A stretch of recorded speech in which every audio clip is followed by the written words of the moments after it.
Eu tenho certeza que ontem o torcedor do Bahia, ele foi dormir chateado com a atuação horrível contra o Retrô, com aquela falta de vontade e de tesão que a gente já falou aqui ontem, mas ao mesmo tempo que ele foi dormir um pouco chateado, porém aliviado com a classificação contra o Retrô, que é o vice-lanterna da Série C, ele ao mesmo tempo que foi dormir aliviado, ele ficou parando para pensar, rapaz, o Flamengo caiu. O Palmeiras caiu. Os dois bichos papão ali que todo mundo, ninguém quer pegar. Ninguém quer pegar Flamengo e Palmeiras. E olha que o Palmeiras joga um futebol terrível. Há 2 anos que o Palmeiras não pratica o esporte de futebol com qualidade. Pra você sentar na TV, sentar no sofá, ligar a TV e falar, porra, que grande jogo do Palmeiras. Há quanto tempo você não vê um grande jogo do Palmeiras? Faz uns 2 anos já. O Palmeiras sobrevive de Estevão, Hendrick, individualidades ali, um esquema tático de Abel retranqueiro, acha gol, ganha jogo e é isso, irmão. Mas já faz 2 anos que não ganha nada. Só ganhou o Campeonato Paulista. Porra, estadual, pelo amor de Deus. Então assim, o torcedor do Bahia ele olha, pô, o Palmeiras caiu, Flamengo caiu, São Paulo caiu contra o Atlético Paranaense, opa, abre-se ali um cenário bem interessante. Por quê?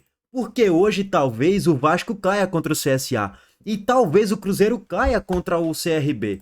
E assim, se eu fosse torcedor do Bahia, com certeza eu ficaria olhando pra isso aqui e falava, rapaz, vamos secar hoje o Cruzeiro, vamos torcer pro CRB passar, vamos torcer pro CSA passar, porque se isso acontecer, o Bahia tem uma boa probabilidade de pelo menos chegar na semifinal. Olha o sorteio como foi favorável pro Bahia. O sorteio sorriu pro Bahia. O Bahia sorriu pro sorteio e vice-versa. O Bahia pegou o vice-lanterna da Série B, o Paysandu, que se eu não me engano é o atual lanterna. O Bahia depois pegou o vice-lanterna da Série C, pô. E num chaveamento um pouco mais, num sorteio um pouco mais reduzido, limitado, né? Que você vai ter muitos times de Série A, pouquíssimos de Série B e pouquíssimos ainda mais de Série C. E o que o Bahia pegou foi o pior, que é o Retrô. E ainda teve dificuldade de certo modo. Mereceu avançar, fato. Se tivesse que ter um classificado, é óbvio que era o Bahia. Jogou muito mais bola na média em relação ao próprio Retrô. Mas ainda assim apresentando fragilidades e vulnerabilidades que quando for pegar um time um pouco mais forte tem uma chance alta de ser eliminado. Mas assim, o Bahia ele pode pegar na próxima fase um Atlético Paranaense. Se o CRB passar hoje um CRB. Se um CSA passar um CSA, tu já passa a ter 3 times com boa probabilidade de tu avançar, pô. Tá entendendo o ponto? Então assim, o Bahia tem uma boa chance de chegar na semifinal de Copa do Brasil sem ter enfrentado nenhum time de Série A até o momento, gente. Pode até pegar um time de Série C, mais um inclusive. Se o CSA passar do Vasco, nessa aqui são os Cis. Eu não sei o que vai acontecer. Mas assim, como a gente falou pra vocês, velho, ontem em live. Rapaziada, analisando de forma um pouco mais fria, o Bahia não tem um elenco hoje que passa a segurança que de fato vai competir para ser campeão da Copa do Brasil. Pode ser campeão? Pode, é mata-mata, tudo pode acontecer. Pode pegar um adversário fácil agora e passar e tudo vai, beleza. Mas no Bahia ser campeão de uma Copa do Brasil, tem que ter goleiro milagreiro, goleiro que salva, goleiro que não entrega rapadura. Opa, o Bahia não tem. Ronaldo não é esse goleiro. Marcos Felipe muito menos. Não são goleiros confiáveis. Pode ser que a partir de agora ele se transforme em Manuel Neuer. Eu não sei o que vai acontecer. Mas, pelo que eles apresentaram em toda a carreira, não tem patamar de briga pelo título. Um grande time começa com um grande goleiro e o Bahia não tem. Isso é um ponto de preocupação. Outro ponto de preocupação. Do gol a gente já vai pro ataque. O Bahia tem um ataque com baixo poder de fogo. Cauli, que substitui às vezes Pulga ou Ademir jogando pelas pontas, não decide quase nada nunca. De vez em quando é que ele vai apresentar alguns lampejos. De vez em quando ele vai achar um passe para alguém, achar um gol, mas é muito raro. Ainda mais o Cauli de 2025. Na média ele joga um futebol de pouca competitividade, ganha pouquíssimos duelos. É um jogador fraco atuando, parece que é um jogador morto em campo, parece uma múmia. Parece que ele não quer estar aí no Bahia. O Cauli de 2023 era patamar seleção brasileira. O nível era absurdo. Eu era fã daquele Cauli, fã mesmo. Sim, fã mesmo. Eu pagava pau pra aquele Cauli ali. Fã. Pensa no fã de Cauli tá aqui. Só que o Cauli de 2025, já falei isso aqui 500 vezes, é uma piada em comparação ao de 23. Então assim, o substituto de Ademir é Cauli, tá muito abaixo. Por intensidade e entrega durante os jogos e criação de chances. E ontem jogou mal mais uma vez, a temporada inteira dele é isso. Na esquerda aí você tem o Eric Puga, beleza. Puga se lesionou. Vai botar quem? Não tem ninguém, gente. Tipo assim, vai botar quem, irmão? Tem ninguém. Ah, vamos botar Kaique na esquerda, que ele de fato pode jogar na esquerda e na direita. Mas Kaique também tem um baixo poder de fogo para decidir jogos grandes. É um cara driblador, é um cara da velocidade, da intensidade, da transição em velocidade. Beleza, mas não é um jogador decisivo que vai garantir resultados importantes contra Atlético Mineiro, sei lá, contra um Cruzeiro da vida. Não é, cara, não é esse jogador. Ele vai te ajudar pontualmente ali. Beleza, mas para ser um titular numa Copa do Brasil, para ser campeão, é difícil, ele vai ter que evoluir muito, ainda mais.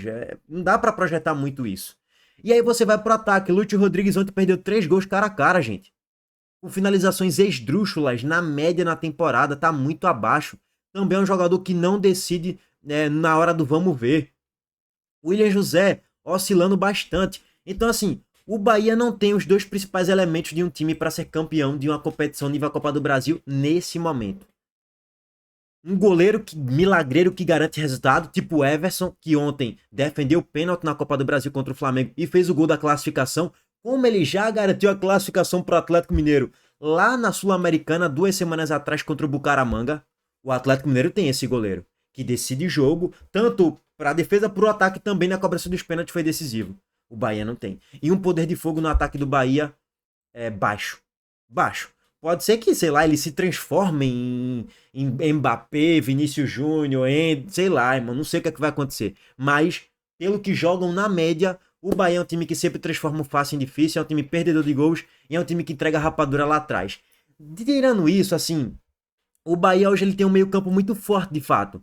Os caras que jogam bola nesse time do Bahia são Jean Lucas, Caio Alexandre e Everton Ribeiro. Juba na lateral esquerda, Gabriel Xavier não, mas David Duarte e Mingo. E é isso, assim, esses jogadores jogam consistência. Aí você olha o banco do Bahia, Michel Araújo, que de vez em quando ele vai apresentar algo, mas é de vez em quando, assim, não é um jogador que, a cada 5 jogos que em um ele vai decidir um jogo ali, vai ajudar bastante. Mas é a cada 5 jogos, não é a cada 3 jogos, 2 jogos. Não é um cara que sempre vai entrar mudando o patamar do Bahia positivamente ou sustentando a atuação de um Everton Ribeiro da vida. Não é, cara. Nestor piorou. Jogador de baixa competitividade. Thiago é base. Jota base. Vitinho base. Então, assim, o Bahia tem a lesão de Canu, a lesão de Érica, a lesão de Puga, que de fato diminuem o potencial do Bahia nessa Copa do Brasil. É meio que fato isso. Então, eu não consigo hoje, se tu pega esse elenco do Bahia hoje, e tu replica ele para os próximos jogos em Copa do Brasil, o Bahia não vai ser campeão, pô. Agora, se reforçar o elenco, se os jogadores voltarem de lesão aí bem e tal, o Bahia tem um pouco mais de encaixe, tem um pouco mais de alma em jogos decisivos, como não teve já em outrora, em outras partidas. Se o Bahia melhorar em vários aspectos, anímicos, táticos, técnicos e de elenco, né, capacidade de grupo, pode bater campeão, pode, é lógico que pode. Até porque já tá nas quartas de final. Mas ainda eu enxergo com dificuldades. Assim, hoje eu não olho pro Bahia aqui nessa galera. E vamos supor que o Cruzeiro se classifique e o Vasco também. Eu enxergo o Bahia atrás do Cruzeiro, atrás do Atlético Mineiro, atrás do Corinthians e atrás do Botafogo. Eu enxergo o Bahia ali no top 5. Dos 8 classificados para as quartas de final, se de fato isso acontecer, aliás, quartas são 16, né? Ou eu tô burrando? 2, 4, 6, 8. É 8 mesmo. Tô certo. Dos 8 classificados, eu enxergo o Bahia ali no top 4, top 5. Eu não enxergo nem o Bahia no top 3, por exemplo. Então, assim, então o Bahia na Fonte é muito forte e tal. Verdade, o Bahia na Fonte é forte. Mas fora é muito fraco. E mesmo na Fonte, eu hoje, pelo futebol apresentado, eu não consigo enxergar um Bahia favorito contra o Atlético Mineiro. Ah, ganhou do Atlético Mineiro. Verdade, recentemente na Série A, no último lance da partida. Mas eu não enxergo um favorito ali, tipo 60-40. É 51-49. Na Fonte, tá? Na Fonte, só pra colocar o ponto. Eu não enxergo o Bahia favorito contra o Cruzeiro. Eu não enxergo o Bahia favorito contra o Corinthians. E nem contra o Botafogo. Na Fonte isso, tá? Não tô nem pegando no agregado. No agregado é que não é favorito mesmo. Então, assim, ainda enxergo com dificuldades uma projeção de título. Mas, Heitor, dá pra ser campeão? Com certeza que dá. Isso aí dá. Agora, tudo vai ter que começar a conspirar positivamente pro Bahia. E quando eu falo conspirar, não é coisas do além, não. É tudo melhorar no Bahia, no ataque, no gol, contratações, encaixe tático de Rogério Ceni, e naturalmente a Série A você vai perder pontos e perder posições, porque tu não consegue focar em 3, 4 competições ao mesmo tempo, isso aí é impossível, né? Bom, pelo menos essa é a minha avaliação, tá? Régua passada aqui no panorama geral da Copa do Brasil. Flamengo eliminado pro Atlético Mineiro nos pênaltis. Botafogo classificado 3-0 no agregado. Bahia classificado 3-2. O Inter foi eliminado pro Fluminense. Corinthians passou do Palmeiras. E o São Paulo foi mal. O São Paulo foi eliminado aí pro Atlético Paranaense nas penalidades. Enfim, aguardar como é que vai ser hoje o bololô de Vasco e CSA, tá? Régua passada nisso, vamos passar aqui para mais uma informação agora de mercado da bola. Antes disso, a Montenegro Cargas entrando em ação aqui a todo vapor. A Montenegro Cargas é a palavra-chave para transportar sua mercadoria em 2025. Há mais de 10 anos, a Montenegro Cargas vem transportando compromisso para todo o Brasil. Com as modalidades de entregas fracionadas, expressas e dedicadas, vem oferecendo sempre o melhor serviço e detalhe, por um precinho justo. Além disso, a Montenegro Cargas é uma das poucas do Brasil a incluir prazo de entrega em proposta para vários trechos do contrato, garantindo confiança, eficiência e transparência em cada entrega. Essa é a Montenegro Cargas transportando compromisso. É carga, viu, pai? Um complemento rápido aqui. Se o Bahia deu aquela leve risada depois das eliminações de Palmeiras, Flamengo e São Paulo, imagina o Cruzeiro dando gargalhada. A maior campeã da Copa do Brasil. E imagina, sei lá, um Botafogo, um Corinthians falando, porra, dá, meu irmão, não é que dá? Olha aí, ó. E ainda mais o Botafogo olhando, rapaz, se o Cruzeiro cai hoje, eu tô no top 3, top 2 aí pra ganhar essa bagaça, assim como o Corinthians, o Atlético Mineiro. E o Bahia olha com ainda mais carinho, né? Então, abre-se o cenário aí maluco de tudo pode acontecer nessa Copa do Brasil. Inclusive um Atlético Paranaense da vida deu uma sorte no sorteio, pegar um CRB da vida e chegar na semifinal. É time grande, tem torcida, tem estádio, tem atmosfera. Pode até bater na final de Copa do Brasil, né? Futebol, mano, não dá pra duvidar não. Mas enfim, ó, pra finalizar aqui, o Ceará contrata o meia Zanocelo, né? Seguinte, a informação publicada pelo Horácio Neto é que o meio-campista de 24 anos estava atuando pelo Estoril de Portugal e aí o Ceará acabou fechando a contratação dele. Seguinte, rapidamente aqui sobre Zanocelo, tá longe de ser uma contratação badalada, tá longe de ser uma grande contratação, é um jogador de meio campo central, um meio campista, né, ele é meio que um Rodrigo Nestor 2.0, é um jogador que tem qualidade técnica, até mais do que Dieguinho, mais do que Fernando Sobral com certeza, e talvez até mais do que Lourenço também, na achada do passe principalmente, no drible curto ali e tal, é um jogador que tem qualidade técnica, tem habilidade, mas ele não tem o que o Ceará mais tem nessa temporada: intensidade e força física. Ele tem 1,84, mas é um jogador franzino, magro e que não ganha muitos duelos. Não ganha muitas divididas, que é muita característica de jogo do Léo Condé. Então, assim, é um jogador de meio campista central, não é nem um primeiro volante, nem um meio atacante. Ele tá meio que naquela transição. E as transições dele é mais com a bola no pé para achar uma bola longa do que propriamente com intensidade e velocidade. Então, assim, eu acho que é uma contratação para composição de grupo, nada muito além disso. Já passou pelo Santos, pelo Fortaleza, jogou 12 jogos apenas e marcou um gol. Se eu não me engano, foi até contra o Paysandu na Copa do Brasil o gol que ele marcou. Jogou ali pela Ponte Preta e pela Ferroviária também. E agora teve mais consistência jogando pelo Estoril de Portugal. É um jogador que tem problemas de lesão, sério, inclusive, na carreira. Mas no recorte recente vem atuando com consistência.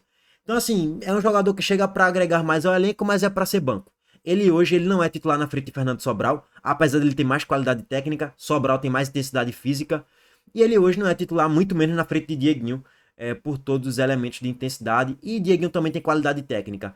Então, assim, é um jogador para composição de grupo, gente. Para uma Série B, eu olharia com mais carinho para essa contratação. Para uma Série A, uma aposta interessante no mercado. Pode ser que dê certo, pode ser que dê errado. Eu acho que pode agregar mais do que um Matheus Araújo, possivelmente, que já saiu do Ceará. Saiu do Ceará? Não tô lembrado agora, cara. Não tô lembrado agora. Mas enfim, eu fiz até uma analogia aqui em vídeo. Mais do que Rômulo, né? Rômulo que é mais meio atacante do que o Zanocelo, que é mais um meio campista central. Sobre o mercado da bola do Ceará, contratou Vina para ser banco de Pedro Raul, na teoria. Na ponta direita, na verdade mais para a esquerda, né? Contratou Paulinho Baia para ser um reserva ali de Pedro Henrique, disputar a posição com o Fernandinho, talvez ganhe titularidade com o decorrer da temporada, e acabou perdendo na direita, perdeu Alejandro Martínez, né? Então, assim, o Ceará, numa troca geral, acho que agregou mais qualidade pro grupo. Significa que vai dar certo? Não sei. Aí o tempo é que vai dizer. Mas, na média, saiu um meia, trouxe outro meia, acho que pode agregar um pouco mais. Saiu um ponta direita, chegou um ponto esquerda que pode jogar na direita, acho que agrega um pouco mais, que é o caso de Paulinho Baia. E Vina agrega mais do que Ailon. Então, acho que o elenco do Ceará melhorou um pouco. Mudou de patamar, agora é uma seleção? Não. mas melhorou um pouco, tá? Se vai dar certo ou não, aguardemos. Tamo junto, rapaziada. Abraço pra todos vocês. Deixa o like aqui no vídeo, se inscreva no canal e ativem as notificações também. Valeu, gente.